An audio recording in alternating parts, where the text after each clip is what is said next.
Modern arenas are no longer being built for the average basketball fan. They're designed for corporations, tech executives, and high-net-worth individuals seeking curated experiences.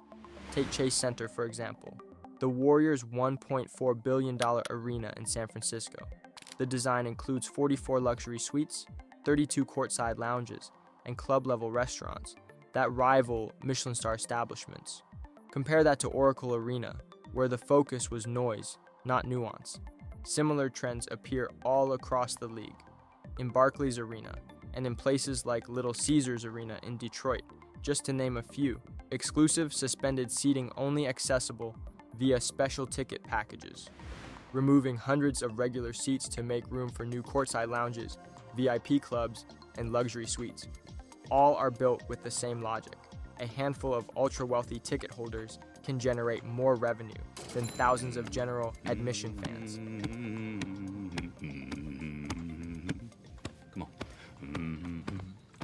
The economic motivation is simple. A standard upper bowl seat might sell for $30 to $100. A courtside lounge seat?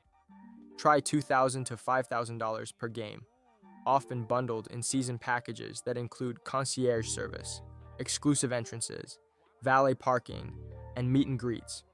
At Crypto.com Arena, the Lakers reportedly generate over 60% of their ticketing revenue from premium seating, which makes up less than 20% of total capacity. The Warriors' courtside lounge packages sell for as much as $2 million per year for top clients. In 2021, the Knicks made over $250 million in gate receipts, much of it driven by VIP suites and hospitality access. This model mimics the airline industry's business class strategy, cater to the top 5% of customers who fund the majority of the operation. Only a small percentage of flyers sit in business or first class, but those premium customers generate the majority of the airline's profits. A business class ticket might cost 5x to 10x more than economy, even though it takes up only a little more space. As a result, airlines started redesigning their planes, shrinking the number of economy seats to make room for more premium sections, private suites, and luxury pods. When Mark Cuban sold his majority stake in the Dallas Mavericks, it raised eyebrows. Here was one of the most passionate, visible, hands-on owners in sports, stepping back. But Cuban didn't sell to just anyone. He sold to casino billionaires, and not just for fun, but with a vision to build a brand new arena attached to a resort and casino. And that's where it all clicks.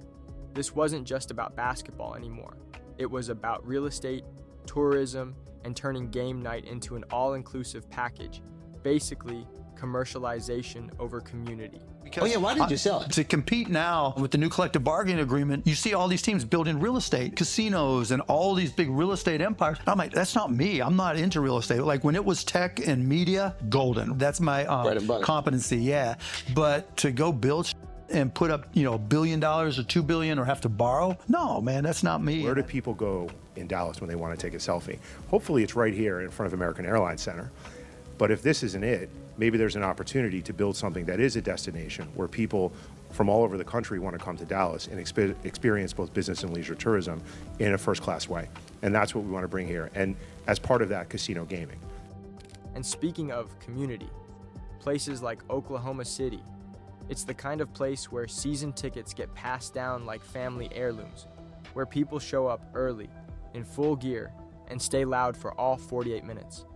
Even during a rebuild, even when the team is down 20. In cities like this, the crowd isn't a side character. It's part of the identity, because these fans don't come to be seen, don't come for a lounge menu, they come to be heard.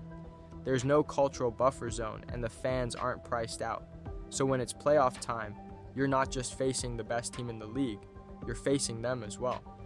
For 16 years, Kings fans waited. Through losing seasons, coaching changes, trade rumors, and lottery heartbreaks, they showed up, loud, loyal, and local. The kind of fans who didn't need a deep playoff run to care. Then, 2023 came. The Kings finally broke their playoff drought, the longest in NBA history, and made it back to the postseason. The city was electric. Light the Beam became a rallying cry. But as the excitement grew, so did the ticket prices. According to secondary ticket platforms like TickPick and SeatGeek, Sacramento's playoff home games ranked among the most expensive of the entire 2023 postseason, trailing only big market teams like the Knicks and Lakers. Demand was so high that even nosebleeds breached $300, pricing out many lifelong fans who had supported the team during its lowest years. In Sacramento. Yeah, Ashley Sharp spoke with fans experiencing sticker shock due to soaring ticket prices. The prices they came at, I was definitely surprised. Shocked by the price of playoff tickets. There's no way that I can afford that. It's almost like a robbery.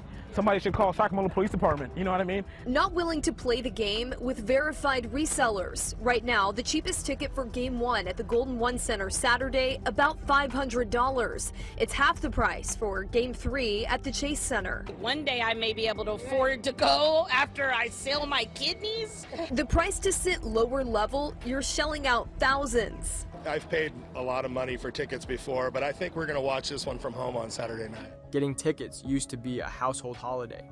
Now it feels like a stock market. Resellers sweep up seats in seconds, only to repost them at a 100, 200, 300% markup, like it's a sneaker drop. You have these types of ticket exchanges impacting industries and sports worldwide. Feeling priced out and speaking out. Fan anger spreading in the Premier League. At Manchester City forcing a freeze on the cost of tickets. But they're still calling for change at Tottenham Hotspur. And at Chelsea demanding action over inflated prices on a ticket exchange website. True supporters don't get to see the game anymore. We're full of tourists. And how much have you paid them for the ticket? Oh, go on.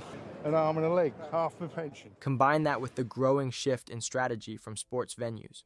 As the arena transforms into Atlanta's new hub for downtown nightlife. The goal, to become the place where the lights never go out. The Miami Heat are spicing things up at the arena. They're revamping, we know, that courtside club that they've always had. It's the courtside club, laced up with 2 bars and multiple sections. It can hold a little more than 200 people. What used to be a members-only spot is now open to more guests. What you get is a new class of spectatorship. Not fandom, not community, but consumption. Arenas are no longer temples for the diehard. They're luxury spaces now. The noise, filtered. The seats, giving to the highest bidder. And the fans who gave everything to this team. They're watching on TVs from a couch. And maybe that's the future. Maybe that's the cost of growth. But for a league that built its soul off street ball roots, packed gyms, and city pride, it's worth asking, what do we lose when we price out the people who made this sport what it is? The NBA wasn't always bottle service and courtside lounges. There was a time it felt raw, loud, gritty, and authentic. Let's go back to the early 2000s.